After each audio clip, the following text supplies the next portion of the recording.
இந்த கட்சியை தன் கட்டுப்பாட்டுக்குள் கொண்டு வர வேண்டும் என்று கைப்பற்றி கொண்டாரே தவிர, இந்த கட்சியை காப்பாற்ற வேண்டும், இது தொடர்ந்து வெற்றி பெற வேண்டும் என்கிற சிந்தனை இல்லை என்பதனுடைய விளைவுதான். இளைஞர்கள் பலர் இப்ப இல்ல. தலைவர் புரட்சியாளர் எம்ஜிஆர் காலத்துல ஒரு சுணக்கம் ஏற்பட்டபோது 83, 84ல புதிய இளைஞர்களை சேர்க்கணும்னு தான் எம்ஜிஆர் இளைஞரணி என்கிற இளைஞரணியை கொண்டு வந்தாரு. பல லட்சக்கணக்கான இளைஞர்கள் அதுல இணைந்து பயணித்தார்கள்.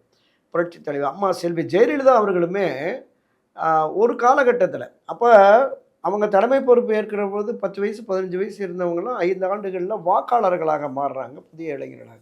அதனால தான் இளம்பெண் பாசறை, இளைஞர் பாசறைன்னு ஒரு அமைப்பை கொண்டு வந்து அதிலயும் ஒரு 50, 60 லட்சம் பேர் உறுப்பினர்கள் சேர்த்தாங்க. அப்புறம் ஐடி விங்குன்னு வந்தது. அந்த இளம்பெண் இளைஞர் பாசறையும் இல்ல, மாணவரணி இளைஞரணியும் செயல்படல. அடுத்து வந்த ஐடி விங்கில் இருக்கிறவர்களும் செயல்படாத நிலை. இவர்களை இயக்குவதற்கு கட்சி தலைமை தவறிவிட்டது.